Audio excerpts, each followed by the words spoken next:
আসসালামু আলাইকুম, আমি নাফিসা সামিন। আপনাদের মাঝে একটা মিনি ব্লগ নিয়ে আসলাম। কত সুন্দর দেখতে, অনেক ভালো। আমি ঘুরে ঘুরে সব দেখাবো, একটু দেখে থাকুন। চলেন, এই দিকতে দেখেন কত ফুল গাছ লাগানো আছে, কত সুন্দর। চলেন একটু উপর দিকে ঘুরতে যাই। ওদিকে যাই আপনাদের দেখাচ্ছি কত সুন্দর ভিউ। দেখলে মনকে আমার অন্তর ভরে। আপনাদের কেমন লাগে কমেন্টে দেখেন এখানে নীলা কত সুন্দর।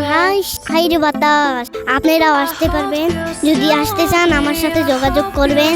আপনাদেরকে সব ঘুরে ঘুরে নিয়ে দেখাবো। 2 নম্বর ফ্লোরের উপরে দেখেন কত সুন্দর, কি মিষ্টি হাওয়া, লাজুক লাজুক হাওয়া। দেখেন চারো সাইড দিয়ে আপনাদের ঘুরে ঘুরে দেখাচ্ছি।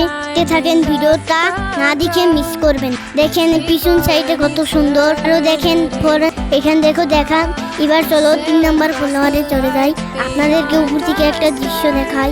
ওই দিকে চেয়ে দেখেন ইটাম ইউনিভার্সিটি। এইখানকার হলো সবচেয়ে বড় এটা ইউনিভার্সিটি। আমাদের থেকে একটু বগলে যেতে হয় না। আমরা এই এরিয়াটার ভিতরে দেখেন চারো সাইড দিয়ে দেখার মতো জায়গা। আমরা এখানে সবসময় অল্প হাওয়া খেতে এসে আরাম করতে আসি। এখানে মনটা ভালো না লাগলে এখানে আসি একবার। মনটা ইচ্ছা হয় না এখান থেকে যে রুমে চলে যাব, মনে হয় এইখান থেকে আর কোনোদিন ঘুরে যাব না। তো আজকে আমার এইখান থেকেই ব্লগটা শেষ হলো। খোদা হাফেজ, আসসালামু আলাইকুম।